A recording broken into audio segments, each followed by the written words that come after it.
All right, folks. This is the Hammercast once again with your host, Alex, the Hebrew Hammer Salkin. And I am joined today by Huggy McNiff, the strongest and smartest and funniest man you've not yet heard of. He told me just before we started that this is actually his first podcast. So I am very excited about this because I have the honor of being the first one and hopefully not the last because he's a very, very interesting character. A lot of really, really cool understanding of some of the things that not that I think are the most important about fitness, but I know are the most important, which is skill acquisition, building proper habits, and using these things to help stack wins one on top of the other until you're doing stuff you never even thought possible. And so we're going to dive into that momentarily, as well as get some background on this man, this myth, this legend, the man, the McNiff, the legend, maybe I should say, because that rhymes a little better.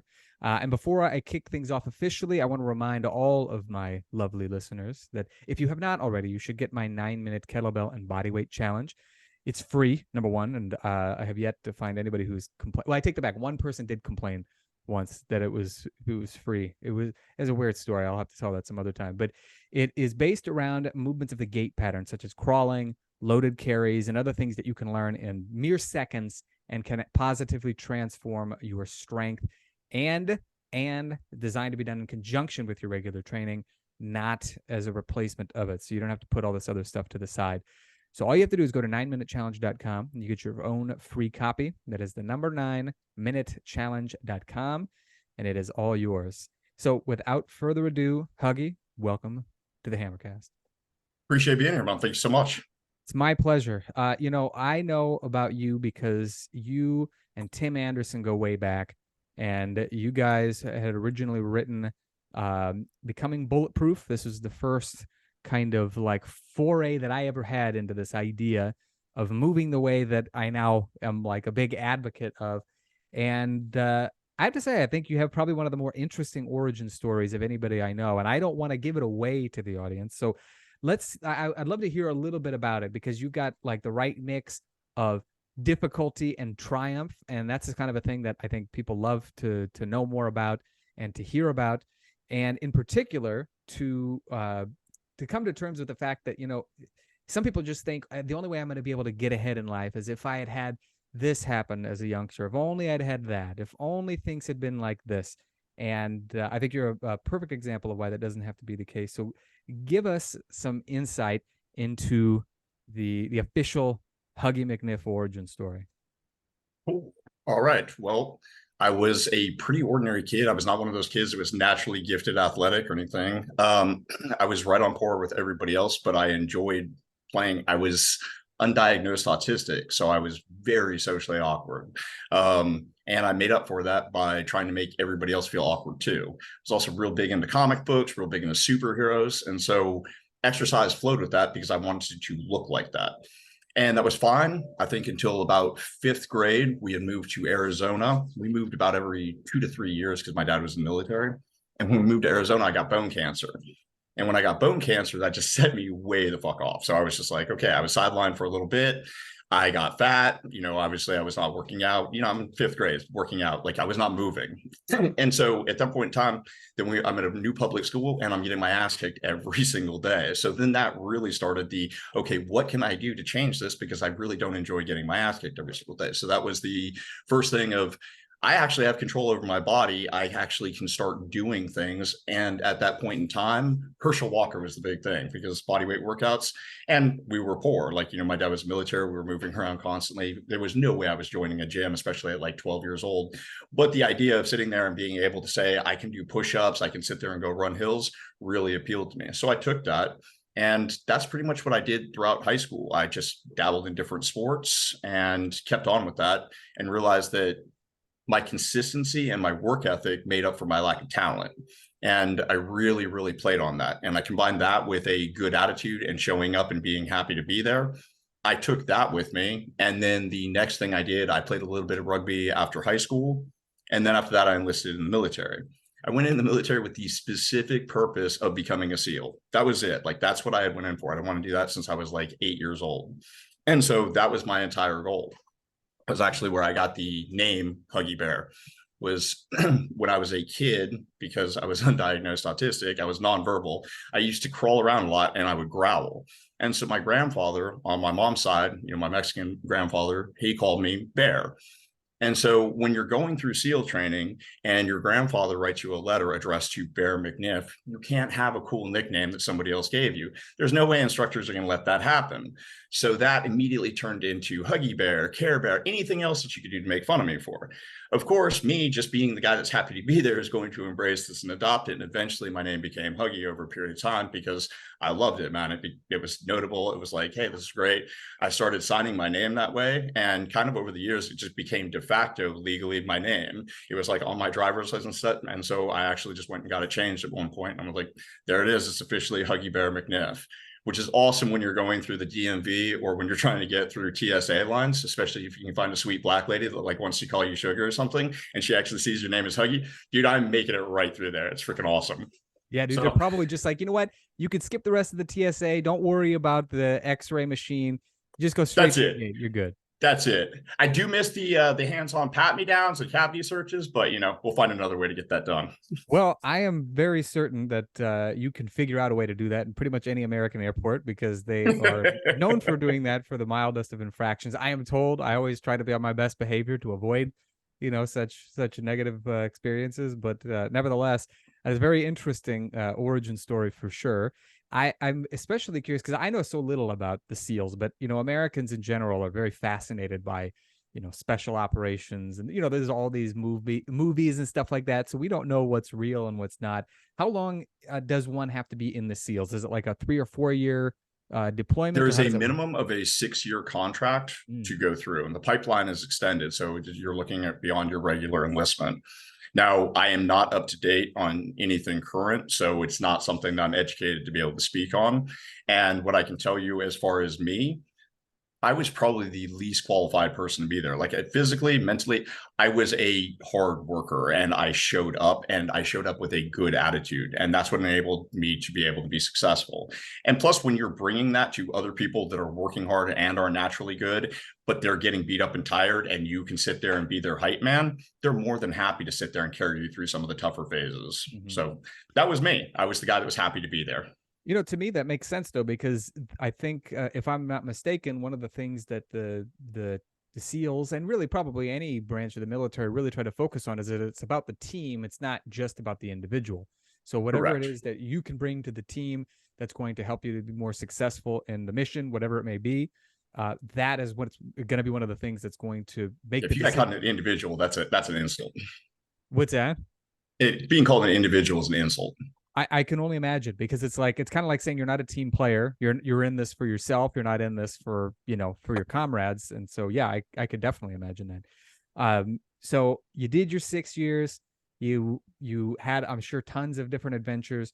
When you got out of the SEALs, what was like the next step? Were you thinking like, you know what, I really feel like this, my approach to fitness and my obsession with it is what I'm going to do next? Or did you kind of bounce around before you got to that? Oh, no, I bounced around when I first got out. I got married prematurely. So not one of my smarter decisions, but it was beneficial at the time. So I was married and then immediately jumped into whatever I could do to try to feed my family. And so I worked for a railroad. I worked for a government contracting company, and realized at that point in time that working in office was just not for me. It drove me crazy. And that's when I started gravitating back towards fitness. At that time, then I got into gym management, bought a gym, started training, and then really decided I hated the gym side of things, but I liked the training people side of things. So it was more than getting full on into that. And then mid 2000s is actually when I crossed paths with Timmy. And that's when he and I started working together. And how did you guys cross paths? We actually met at a Z-Health certification. I can't remember. This was like 2006, 2007, maybe somewhere in there. We both were in North Carolina for a Z-Health certification. And Tim. Tim is a quiet, very nice, very kind person and is there to learn and is very unassuming.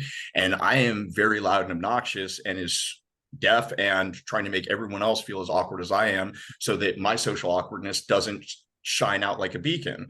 So right away, Tim and I were just magnets for each other to try to make each other feel bad. Yeah. And we just kind of struck up a really weird friendship. And he's just such a fantastic human being. I'm just like really glad to know him. Likewise. Yeah. I think he's one of the most like honest and dependable dudes in the entire fitness industry because he's serious Yes. about what he does. He's chiefly concerned about helping other people and just trying to spread the word. And he's very, very humble. And Yeah. I'm a fan of the words of Golda Meir, who was one of Israel's prime ministers, who said, "Don't be humble. You're not that great." But Tim actually is that great, and he Dude, doesn't Tim need to be is. humble. Yeah, he's a really rare exception of somebody who's genuinely humble and really doesn't need to be. Like if he were to brag, he would have plenty of things to brag about. So I'm with you on that. Yeah, he's a great dude. And now this is a question. I don't think I've ever even asked this to Tim. Maybe I've heard the story at some point or another. But when did you guys start thinking like, why don't we start like crawling around and doing these seemingly simple movements and just kind of see what happens? Okay, that's really weird. What happened was is he and I were both independently working on this without having any contact with each other, without talking about it. And then I can't remember if it was him or if it was me, but one of us, we're both huge superhero fans. Yeah, yeah. And so we used to message each other different things. And I forget that he messaged me something, which then led into a question. And I said to him, I was like, oh, I've been playing with this crawling idea. And he messaged me back and goes, so have I. And so then we got on the phone and we started talking. And we found out that we've been running in similar, but also very different ways with it. So then we started comparing our notes and we're like, okay, we're definitely on to something here. And at that time, I was also working as the strength coach for the Johns Hopkins wrestling team. So it gave me a huge like test basis, or be able to control group to be able to test on. You got a bunch of wrestlers who are already sitting here loving tactile sensations and moving around, and it's like, hey, we're going to just introduce some more basic movements. And if you've got guys at that advanced level and you can literally just have them crawl around like a baby and nod their head a couple times and still see this dramatic increase in performance, well, dude, that's going to be fucking awesome for an average person. So that's kind of how we got into it. And then we started just working together. I would drive down to North Carolina, back and forth, and kind of put everything together. That's incredible. Yeah, it's funny to think about that because I remember again my first foray into what's now called original strength was through the book that you and Tim wrote, Becoming Bulletproof. In fact, I still have a printed out version on my bookshelf in like a 3-ring binder. That was how we had to do it back in the day. It was suggested to me and a bunch of other people to go get it. And so I was like, oh, it's $7, like I'll pick it up. And I remember being like, oh, this is brilliant. Like, I don't know why I never thought of any of this stuff. It's like, it makes perfect sense. The thing that I always try to get across to people, and I'm sure you hear a lot of this too, given that you're in the fitness industry and you work with people who are influenced by the flashy stuff that goes around. It's like, if that were really necessary for our development, we would have been doing it for a very long time. But the stuff that is the simplest and most obvious is probably the stuff that you should be primarily focusing on, because that's exactly what we're made to do. There's something about it that's just like we can more naturally connect to it. And it's like all this flashy stuff might have some value, but it's the kind of thing that's adding 1% here, 1.5% there. It's not like the 50 to 80% that most people need to see a real difference in their lives. That's just it. It's just the novelty aspect of it. Like, yeah, the crawling to me was always like, do you remember that TV show, The Greatest American Hero? You're gonna find this very funny. I never saw it, but I have a bunch of friends who were like, Alex, you know who you look like? You look like the guy from The Greatest American Hero. And I can don't kind of see that, but not really. Like, I mean, you don't have the fro like Ralph had, but like, you have to see older pictures of me. In fact, when this conversation is over, I will email you. There's an old picture of me with the fro, and okay. that I think it's from people who knew me back when I had the Jew fro. And so they're like, you look like the guy from the show. And I'm like, that's another show that I refuse to see because I'm like, well, I don't want to be just because of that. Yeah, exactly. But yes, I am vaguely familiar with it. Absolutely. But yeah, in this show, this guy had this suit that could do all these amazing things, but he never had the instruction booklet. So Yeah. he was guessing at it. And when he finally ended up with some of the things unlocked, it was just like this huge potential. And it was never anything fancy. It was like, hey, man, I can be bulletproof. I can fly a certain thing. Like, that was cool. And your body is the exact same way. Like, if you were designed to do something fancy, it would be programmed into you. It would be a necessity. Like, breathing is a necessity for all of us, and nobody had to teach us how to breathe. And so that's what it came back to. Okay, well, nobody ever taught me how to crawl, and yet we use crawling to establish a gait pattern that then can get us upright, then can this take us into walking and running and climbing. And so, wait a minute, why am I not going to be spending more time with that? Yeah. Yeah. And why am I not trying to find as many different ways to do it as I possibly can, or build up my capacity with it? Like, Correct.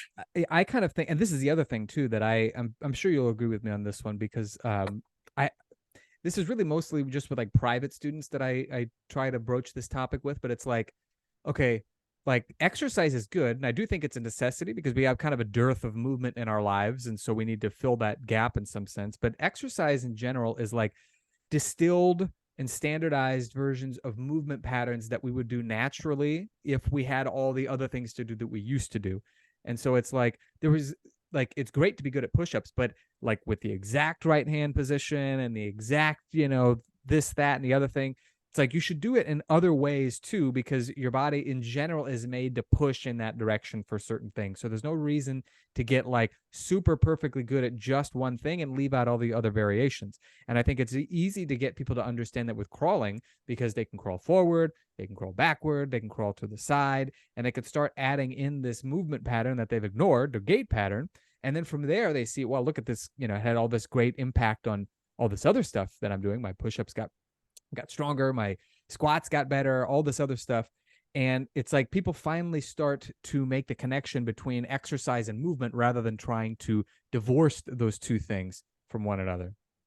Okay, I think that right there is the point that needs to be focused on, because you do have people that will sit there and worry too much about how many steps they got on a treadmill every single day, but then yet will, be the first person to cut somebody off to get that space right up front at the mall during Christmas time. And I'm like, bro, you could have literally left off 15 minutes on the treadmill. You park your happy ass all the way at the back and you walk in through those Christmas crowds. Yeah. And so people are just really getting confused. And so what I recommend to everybody, and this is something I actually got from my current employer, Dr. Trevor Cashy, is I don't sit here and look at like what it is that, hey, this is somebody what said they said they should do. Is look at what the function that we're trying to perform is. What problem are we trying to solve here?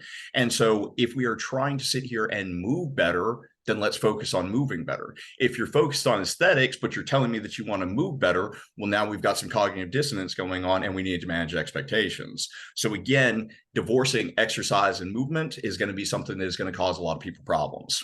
Big time. Because I think the cognitive dissonance part is key with that. Everybody has like an infinite number of wants, but you have to narrow things down. Like what is the thing that you want the most? And what I always try to get people to understand too is like there may be a certain amount of carryover into the other stuff that you want, but you're probably going to need to focus on the thing that is going to allow you to shave down all these speed bumps and roadblocks that you're likely to encounter. If you can't do the basics, if you can't touch your toes, you can't sit in a resting squat position, like these are things that are going to have a huge carryover into the cool stuff that you want to make you look better and get stronger. And as a very simple approach. But that's where people start getting things really jacked up though, because if they make the end result that, hey, I want to be able to sit in that squat position, well, bro, that's a boring goal to train for. And so nobody's going to sit there and say, I'm going to do all this mobility work so that I can, sit in the squat position. Like that's just retarded. Yeah. Now, what I have people do though, and which is a much more effective way, is, hey man, what type of person do you want to be? Like, what type of shit do you want to do? We want to do cool shit. Build the machine that you can do cool shit with. Mm-hmm. And then what you're going to do is then you're going to acquire those skills along the way. If I want to do cool shit, like if I want to go rock climbing, at some point, I'm probably going to have to increase my hip mobility. That is going to mean I'm probably going to, at some point, get into being able to sit down into a squat. Is that going to be my end goal? No, it's so that I can sit there and I can launch my ass up some rocks. That's going to be a lot more fun. But then my focus and my intention on getting down there is going to be much more magnified because I have an actual result. Does that make sense? 100%. I think that's the other thing is a lot of times people they know that they want to be better, but they don't necessarily know how to quantify it or qualify it. And Or they're too embarrassed to say what they want. How many of us will sit there and you talk to any one of your clients and, oh, I want to be healthy. Bitch, you don't want to be healthy. You want to take your shirt off at the pool and look good and not be embarrassed. But hey, to you, that's healthy. But you feel embarrassed to say, I want abs. Dude, all of us want to be able to walk by that car window, lift up our shirt and flex. There's nothing wrong with saying that. Now, if you're doing it at the expense of your family and your friends and you're turning into a complete douche, that's a separate issue. But don't conflate the two things. Exactly. Yeah, that's exactly right. There's a difference between what people will say they want and what people will show that they want. And my assumption is, like I'll ask people for the specifics and like the actual, okay, like I want to do pull-ups. Number one, you could ask the question, okay, why? Because that's where they're going to, like, I could never do pull-ups as a kid and I just feel like blah, blah, blah. Maybe there's some childhood trauma in there that they just like, I've never climbed the rope in gym class. Maybe it's just like, I think pull-ups are cool. I saw Rocky doing them and, in the Rocky movies, and I just could never eke out more than one or two. I want to be able to do that.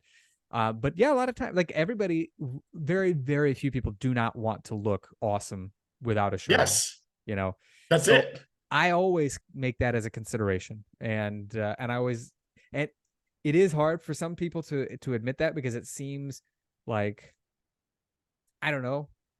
I guess to them it seems selfish. To me, it seems obvious. It's like, dude, of course I want to look great, Why would you not want to be the best person for your family, for your friends, like for your spouse, your partner? Like, dude, why would I not want to look my best? Like when I'm out there, like I don't want my wife embarrassing me. I don't want my wife going, oh, it's just dad bod time. Like, no, I want her like, oh, that's my husband. Like, same as I want to be able to be proud of her. Like, I want everybody to be like, yes, that is somebody I feel safe with. That is somebody I feel secure with. There's somebody that is going to sit here and offer me assistance.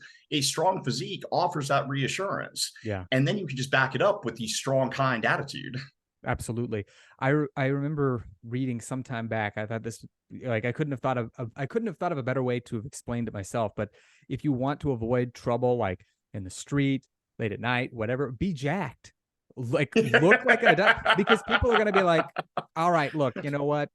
Maybe we could mug him, but maybe he could mug us. So we're going to go with the scrawny guy who, doesn't look like he can do much of anything. Like there's a reason people want to look jacked. And I take the approach for problem solving. Okay, I'm just not going to go out at night. That's the other thing. Yeah, exactly. I'm not exactly a shut-in, but I'm also not like the night owl out on the town. Like I never understand like when I hear these MMA fighters like, oh, so-and-so got into a fight and beat up this many people. It's like, dude, what are they doing at a nightclub? Like, don't they have fights to train for?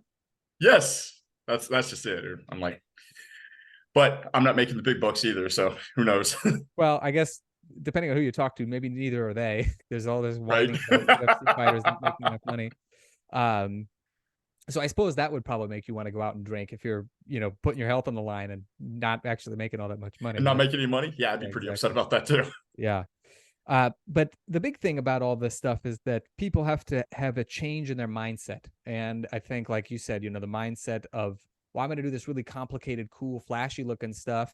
And if you get people to think, okay, but that stuff might have like a moderate impact later on down the line. It's not essential. Let's focus on the essentials.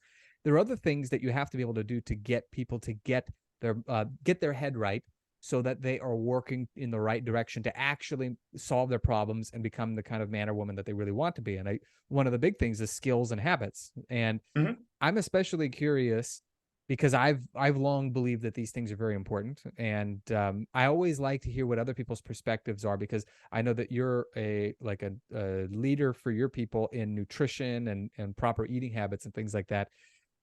For me, it's stuff that like I just kind of know how to do. And I always tell people, people who come to me, if you want to like lose a certain amount of fat and all this other stuff, I would go see so-and-so, maybe talk to, this person. It's just not what I do. My sense is that there are some major differences between skills and habits for eating than skills and habits for training. Would you say that's true? And if so, like, what are the differences? I would not. I would say that they fall into the exact same category. And I think that's probably why more people fail at it, because they look for the differences rather than the similarities. And if you're going to sit here and you look at all the things that you're successful in, if you look at your training, the people that are most successful are tracking their training and they're improving it. The people that have the most amount of money are tracking their finances and improving it. The people that have the best nutrition are tracking their nutrition as precisely as possible and then have more levers to pull. Everybody else out here does not want to track their nutrition. We are all walking around like entitled people, like, oh, hey, it's my body. I can do whatever I want. Yeah. And you can. It's absolutely your choice, but it's a huge waste of resources. And that's literally what it is. Because if you sat there and stuck a gas thing into your car and you pumped it and it overflowed and you're just watching gas just pour out onto the concrete, you're going to sit there and you're going to shut that off. You're like, shit, man, I just fucking just wasted $6. But all of us will sit there and eat past the point of our stomach being full, literally watching that spillover happen physically. Like biologically, all that spillover, that's fat accumulation. Yeah. And we'll go ahead and we'll sit there like, oh, that's going to go to waste if my kids throw that out. Or like, oh, like, I can't, such and such brought that specifically for me. It would hurt their feelings if I threw this out. And so none of us really have a nutrition problem. What we have is we have a skills problem. How do I sit here and set boundaries with this person? Is it going to be a communication issue? Do I sit here and go ahead and set new terms? Like, hey, why did this person bring this to me? Did they just have extra? Do I even know? Did I ask the question or am I living my life making assumptions? And so when I work with people, that's immediately we try to identify as what skills are you deficient in? And chances are you have them, you just don't know how to apply them in this specific instance. And so if we can find out something that you're already good in and make that transfer, it's really, really easy. Very interesting. So then maybe you might be able to shed some light on this as well, because my sense has also been that there's a difference between training and improving your nutrition in the sense that, well, let's look at like a workout. So you do a workout, it's kind of challenging. You get this rush of endorphins. You feel like you've accomplished something. Maybe you're a little bit sore the next day. And so you get like this sort of inner momentum going to make sure that you attend the next workout, you do the next workout. Right. With eating, it seems like for many people, not for me, because again, I don't have perfect habits, but they're generally pretty good. But a lot of people who do have a lot of room for improvement with their eating habits, it seems, are it's like you eat something that's healthy and it's good for you, and then you're still hungry at the end. You don't get this rush of endorphins, you don't get this sense of like an immediate miniature accomplishment. It feels like nothing really has happened. So is this something that people struggle with, or is this just something, for instance, that maybe I'm overthinking a little bit?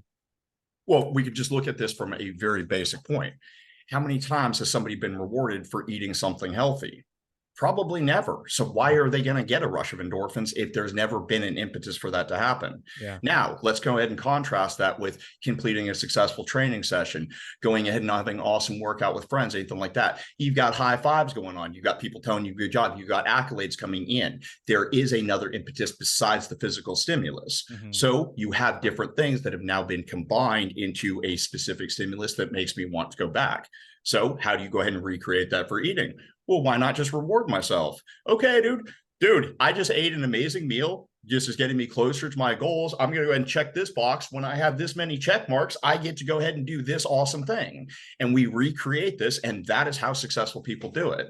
And what you're going to find is you probably did that for yourself because, hey, I don't have any types of emotional distress surrounding eating. And so I know if I eat this, I can go and live the life that I want. I know that if I eat too much of this, I'm not going to be able to go do this workout tomorrow because it's going to make me shit my pants.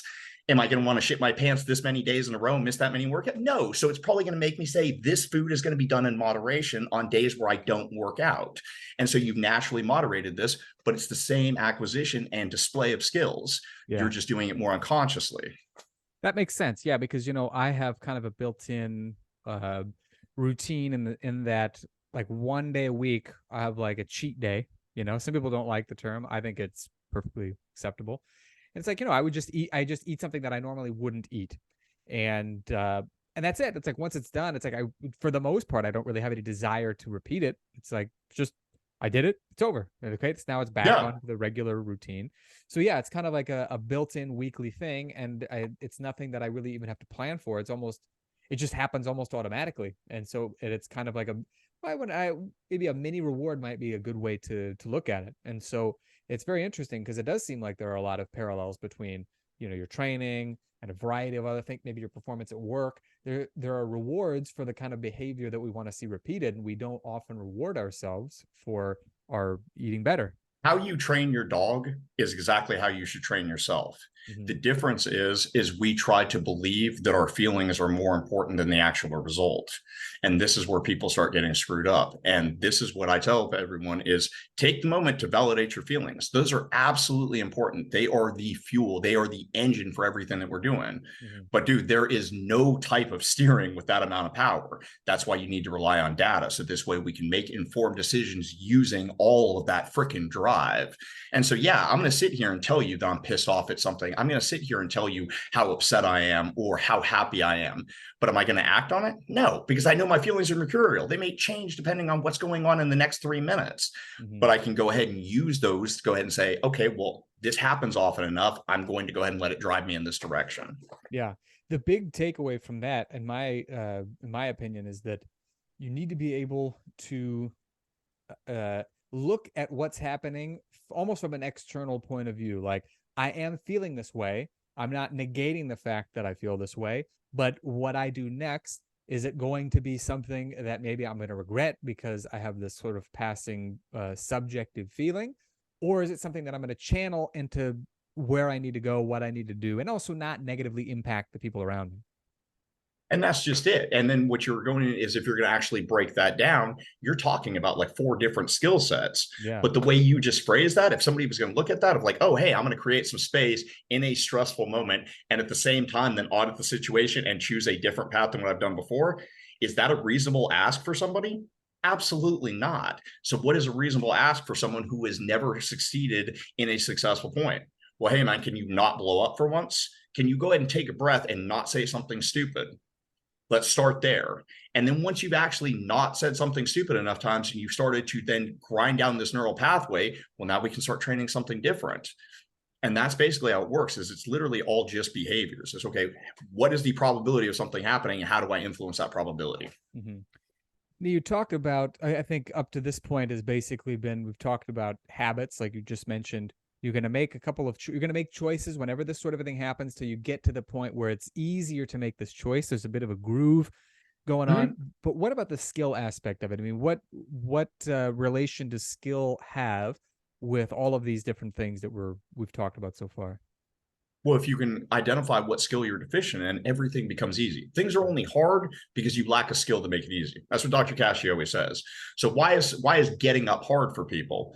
Oh, because I'm so tired all the time. Okay, well, why are you tired all the time? Well, dude, I love staying up late and watching Netflix. Okay, well, is the benefit to staying up and watching Netflix greater than the benefit to getting up and doing an early morning workout? For most people, it actually is, because they have not consistently done an early morning workout enough to actually get the physical reward. They don't get the biological effect. So what do you need to do in the meantime? You need to then artificially recreate that skill for them. Well, hey, every single morning that you join me for that 4 a.m. workout, you get $1. Now, in order to make sure they get up at 4 a.m., hey, I got to start going to bed at 9. Okay, crap. I don't know how to fall asleep at 9 o'clock because I usually stay up late. That means I'm probably going to have to start a bedtime routine at 8 so I can start winding down. Now, these are all skills. And so if you start looking, well, how am I going to get to bed on time? I've never gotten to bed on time. Set an alarm. Never thought about that. And again, it's just filling in the blanks. Then what you're going to find is other people can sit there and look at this as a big picture and just kind of do things naturally. And then you have people like me that will sit there and be like, I am so fucking confused. And that's why it's just like, where am I getting stuck? And then how do I bridge that gap? That's what the skills are. It makes perfect sense. The thing that I think is very cool about that approach is that, and also a little bit scary perhaps for some people, is that number one, it gives people not just the ability, but the responsibility to do it. Because now it's not a matter of, look, I'm just not a morning person, or I'm not the kind of guy who, just goes to bed at 9 o'clock. It's just not me. So it goes from being, what is the most, we'll say, I don't want to put it down to instinct, but like, what's the most instinctual thing to do? It's like, well, all of these instincts were built on choices that you made that became easier. The only instinct we have is breathing and blinking. Those are Yeah. literally the only two instincts that we possess now in modern society. Like everything else has been driven out of us. Everything else is behaviors that have been reinforced in one direction or another. Mhm. And that is what's so fucking amazing about this, man. Because if you learned one way of doing something, which we all have, like Yeah. all of what we're exhibiting right now served us really well at one point in our life. There's a reason why we started doing that. Now it only becomes a problem when we want to become a different person. And Mhm. so then this person's behaviors don't serve us. Well, now I'm frustrated. Okay. But if you learn this, then you can learn a brand new way. That is the most hopeful thing out there. And then to make it even better, you learn this way completely unconsciously. So Mhm. now, if we apply a little bit of awareness and intention, and you want to sit there and really speed bump it, get a coach. Now we've got some instruction going along with that. Dude, you are going to make light speed progress because of all these things. Because, hey, dude, you've already proved to yourself that you can train yourself for one way. So let's go ahead and retrain. Don't you find that there are people who sort of bristle at the idea because maybe they're afraid that they don't know who they're going to become, and they're afraid of losing who they currently are, who they're otherwise very happy with? If they were otherwise very happy, they wouldn't be looking to improve. Yeah. So I would posit that they're not happy. They may be putting out a facade, or Mhm. they may be happy with one specific facet. But if they were happy overall in their life, then why are they sitting here trying to mess with anything? Sure. All you would be doing is seeking competent mastery and, hey, how can I get a little bit better at the things I'm already doing right, rather Yeah. than a broad sweeping change. Then maybe the right word isn't happy, but that they're used to it and that they're afraid of. That's a completely different thing. Yeah. Who isn't going to sit there? And then, if we're going to break it down into a very basic response, any one of us is going to be uncomfortable if you put us in a brand new situation. Mhm. I set you up in a new job and I don't tell you what the SOP is. You're going to walk around with butterflies in your stomach hoping you don't get fired. Yeah. Now, the more we sit there and we feel comfortable with everything, and the more we reinforce those behaviors, now look at it. I'm a fucking superstar at work. Yeah. And so, yeah, it's a completely reasonable response to say, I feel nervous about this. Now, is it a reasonable response to say I'm not going to move because I feel uncomfortable? No, that's entitled. You have that aspect in any other area of your life. Mhm. I'm not going to work today because I feel uncomfortable. No, that's completely ridiculous. So why are we going to treat ourselves like that? Yeah. Yeah, it's true. I mean, that's kind of the MO for a lot of people, is that number one, they don't apply that train of thought to other things like working, like you mentioned, but they do apply it to anything that's optional, and frankly, fitness and health, these are things are optional, until they become you're too sick, That's it. and now you got to deal with it. But it reminds me, many years ago, I had a student come to train with me, and we talked about like a routine for her to do, and she said, I'm just like, if I ever skip a day, I know I'm just going to skip the rest of them because I'm a very all or nothing person. And I said, are you really? She said, yeah. And I said, I don't believe you, because when you drove here, did you drive 100 kilometers? It was living abroad at the time. Did you drive 100 kilometers an hour? Did you skip every stop sign? Did you not slow down in places that said that there was a slower speed limit and all this other stuff? And she's like, well, no. And I'm like, of course, because when the signs and the external information that you were given told you that you had to slow down, it wasn't a sign for you to stop entirely and park on the side of the road and say, I'm just, or just turn around and go home. You have to interpret these signs as like, this is a part of the path of my getting to where I'm going. And if part of that means that, okay, 6 days a week isn't going to work for you, then let's figure out something like 3 days a week where it's much more reasonable for you to do and to get consistent with. And then from there, you can start thinking about, maybe I'll add a day here, add a day there. But a lot of people, they feed themselves a story that I'm not this kind of a person because, like, if I'm not going to do it like this, I might as well not do it at all. But they don't apply that to anything else. And work is a perfect example of that. Work, and but dude, my favorite is, like, I work with a lot of CEOs, right? So you got some real just hard charging people, and you have so many people like, well, I'm a perfectionist, so if I didn't get things right this day, well, then I'm just going to go ahead and start over tomorrow. And what you can break this belief with every single person is perfection is literally your opinion. Because if you ask me what perfect is and I ask you what perfect is, we're going to get two entirely separate answers. So which one's legitimate? Well, both are, but that means that they're both of our opinions then. So essentially what you're saying when you're a perfectionist is, if things don't go my way, then I'm going to go ahead and quit. And if we're going to go ahead and say it like that, we might as well not say we're perfectionists. We might just say, I'm a spoiled brat. Let's be honest about it, and let's just be factual. And I do that quite a bit. I'm a spoiled brat. I want things done my way. And there are certain areas of my life where I want things absolutely done my way. But is it reasonable to say that anytime something isn't done my way, I'm going to quit and go home? Well, no, man. Then I sound like a douche. Yeah. And then when we can start making those connections with clients, and clients are like, holy crap, is that what I sound like? Well, that's not who I want to be. And then that's where you start making these changes, because now I can become who I want to be. Now, who I want to be is a lot easier problem to fix, because, dude, who I want to be also goes for a walk every single day. Who I want to be doesn't stress over these types of things. Who I want to be sets boundaries, has conversations, and then we can continue to build these skills. Exactly. Exactly. Yeah. Very well said. I'm sure with a lot of these CEOs too, because they have this tendency to be very hard chargers, they probably had some high level of success at other things that they did when they were younger. And this is something that even if you're not a CEO, you may find yourself in this position. You know, you have a family, you get a job, whatever. People who were maybe very fit in their teens and 20s, maybe they were athletes, maybe they competed in college, who knows. A lot of times they have a very hard time maintaining a fitness regimen as they get older, because this is my perception at least, they think, well, I'm not going to be trained in the way that I trained before, so it's just going to be all half-hearted.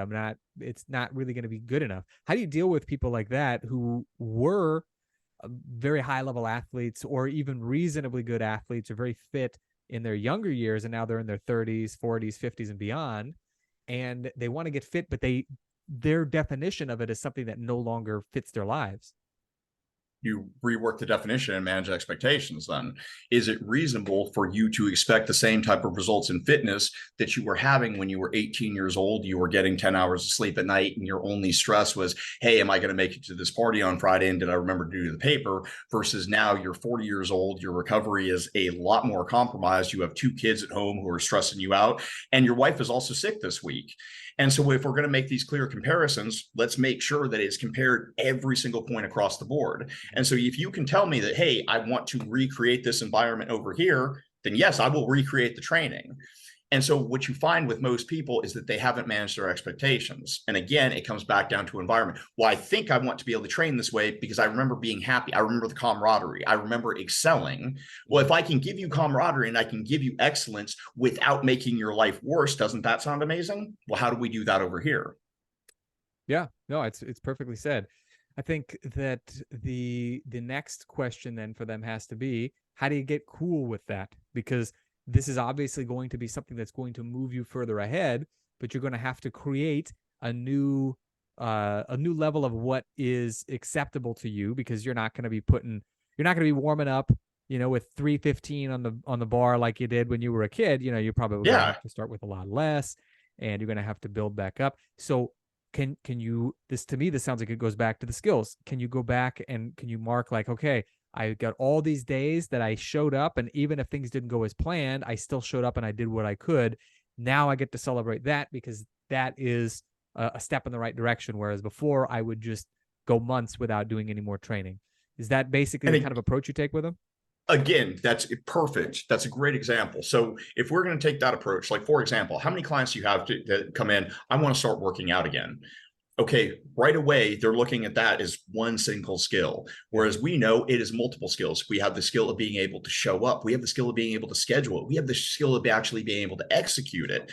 And so that's where we go ahead and start. We break it down. And so any of my clients that show up and are like, hey, I'm going to start working out. Great. How many days a week are you going to work out? And whatever they say, we always subtract 1, because they always have a bigger idea. So everybody's, hey, I'm going to work out 5 days a week. Great. These are what 4 days a week are you going to go ahead and work out?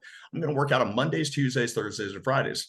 Awesome. What time? Well, I don't know. Well, we don't get a program until you figure out what time. Okay, I'm going to work out at noon every single day. Great. You're going to block your calendar from noon to 1, and we start teaching time management. This is a non-negotiable time period for you. Okay, have you joined a gym? Yes. Excellent. Now for the next week, your job is to show up at that gym and be there from 12 to 1, Mondays, Tuesdays, Thursdays, and Fridays. Well, what am I going to do there? I don't care. Your job is to show up and be there so that I know that you can prove to yourself that I can be there. And once you prove to yourself you can be there for an hour, 4 days a week, I'll give you something to do while you're there. Yeah. And so if you can sit there and get over the initial boredom or the embarrassment and just say, I'm just going to sit here and do some stretching or walk on the treadmill so I can get used to the environment. Well, now we built that skill and that comfort, and then we move forward. Yeah. And so it's just meeting somebody where they're at and identifying where the deficiency is.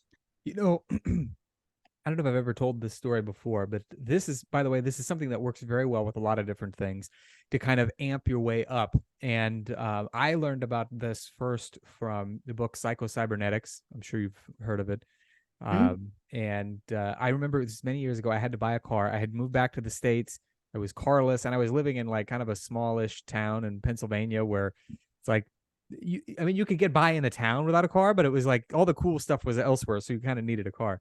And I had never, I mean, I had bought cars before, but I had never had to go to a dealership and haggle and all this other business. And so I was super nervous about it. And I was like, all right, uh, so today, what I'm going to do is I'm going to walk past the dealership. I'm going to go on a walk, just walk past the dealership, and then I'm going to go home. Okay. And then tomorrow, I'm going to go to the dealership. I'm going to walk through, and then I'm going to go home. And then the third day, I'm going to walk through the dealership, look at some cars, and then go home. And this was something that would only take maybe 15 minutes because it wasn't far from where I lived.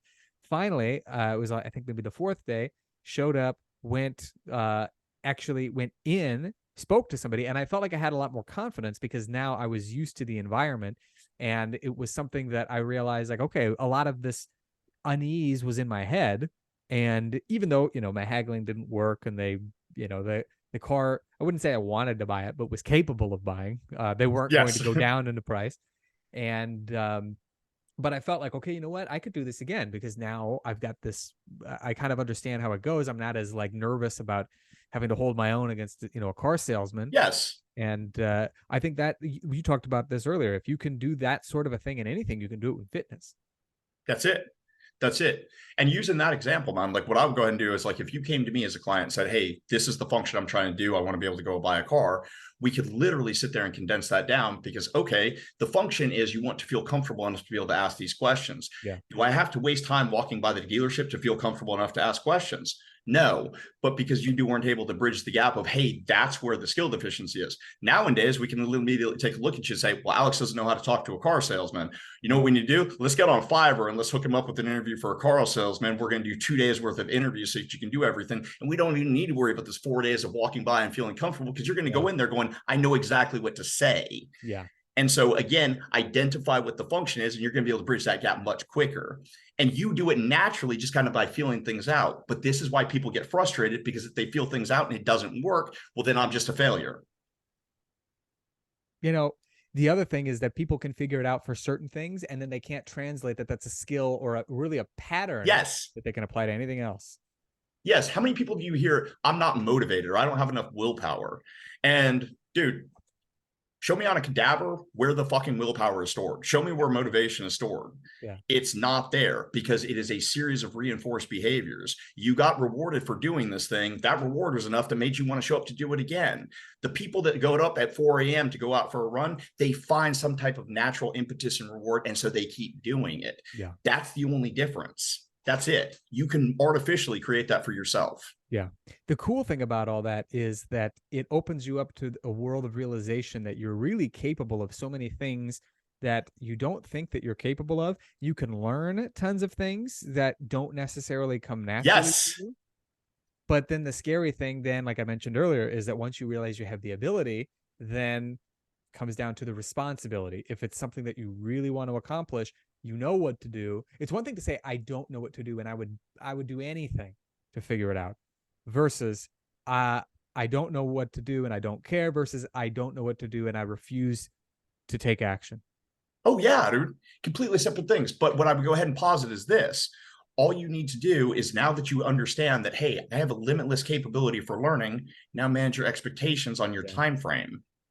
Did you go in and get a college degree in 2 days? No, it takes 4 years for most people. Mm-hmm. So what is a reasonable expectation for this skill set that I'm giving myself to learn? And then do I have some metrics to be able to measure against to show my continued progression? Exactly. So it really comes down to, am I going to act like an entitled little bitch, or am I going to act like a reasonable man? That's it. Absolutely. And for that, I think that probably a good mix of outcome and process related goals are what really help people a lot. And the big thing, again, like you mentioned too, is having a coach. I have coaches for things that I want to get better at. Oh yeah. One example is I'm a student of the Italian language. So I have an Italian language teacher that I meet up with, and I have a different sort of a process related goal that I do with her. that if I don't write something every night, I owe her $10 for every night that I skip. So That is cool, man. yeah. Now, And is there a trip to Italy coming up? What was the purpose of oh learning Italian? man, this was something that I started doing many years ago because I did have a trip to Italy coming up. This was in like 2014. It was for the strong first level 2 kettlebell certification. And I just heard that Italians were not very good at English, which turns out, Yeah. spoiler alert, is true. And there are some who are very good, but it's not quite like if you were to go, I would say maybe to like Holland or some of these other places where people just tend to be really good with English. Yeah. It was very useful skill, and I just enjoyed it, and I decided to keep up with it. And then when I moved back to the States, I didn't want to lose the skills that I had learned. So I found this Italian tutor, and so we started working together. And she pointed out my speaking was good, but my writing was like god awful relative to how good I was at speaking. So she's like, "You need to Sure. work on this." And so that's what I did. Is I was like, "Okay, I'm gonna for every night that I don't write something, it could be one sentence. It just literally has to be anything. And sometimes it'll be multiple paragraphs, and it'll be very Yeah. complex. Sometimes it's just a little bit, but then she just adds $10 onto the bill for the next month, and then I pay that. And so it's not that $10 is gonna make or break me, but it's also like, do I really want to spend $10 to not do something? And Yes. makes it so much easier to do that. Now, I don't think it works for everybody, but it worked very well for me. No, you just found a way to apply negative reinforcement. Like, hey, I'm gonna go ahead and take something away from you and just go ahead and make your life a little bit worse. Like, Exactly. but that is fantastic because again, you naturally possess a skill set that can drive you in that way. And like you said, some people lack the where do I get started? Exactly. Exactly.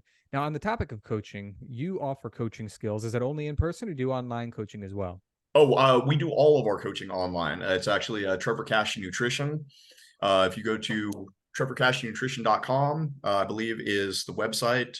Dr. Trevor Cashy has his podcast, which is Coffee with Cashy. And the other place that you can look for us is the TKN Kickstart program. Nice. But that's everything that we do is online. It is a cognitive behavioral therapy, or excuse me, cognitive behavioral nutrition program. And essentially, you are never going to change the way that you think by sitting around thinking. You're going to change the way that you think by acting in a new way and then letting your thinking adapt. And so that's literally what we focus on. We use nutrition as the fulcrum to be able to reach everyone because everybody has a question about nutrition. Every one of us thinks there's going to be something magic there. And what we can show is that, hey, it's these types of repeated behaviors, this type of consistency that produces these results. It's nothing other than this fancy stuff. Like, I'm really not doing anything super cool with most people. What you're going to find with the Olympians is they do the same shit that everybody else does. They just do it every single day without ever failing. Yeah. Yeah. Makes perfect sense.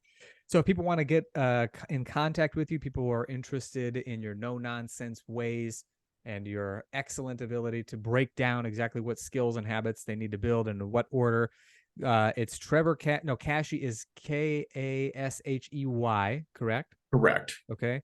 So it's Trevor Cashy Nutrition. And do they just ask for Mike, or do you have a profile on there that we can put in the show notes or the? No, you're just going to go ahead and ask for Huggy. And you can also find us on Facebook on the Best Nutrition Group Ever. Best. That is a public group for everybody. So if you have basic questions, you kind of just want to find out what we're about, kind of get the feel of things and lay of the land, that's the place to go ahead and start.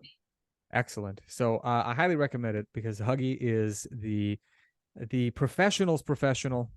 He's working with people nonstop all the time, and he's also done it on himself. So he's not just a kind of a guy who's saying, do this because this study said this and that. He understands from himself, from working with countless different types of people for a very long amount of time, what works. And I wanted to have him on the program for exactly this reason. So Huggy, thank you very much for coming on I here. really appreciate the opportunity, man. Thank you so much. It has been a pleasure. And folks, as always, have fun and happy training.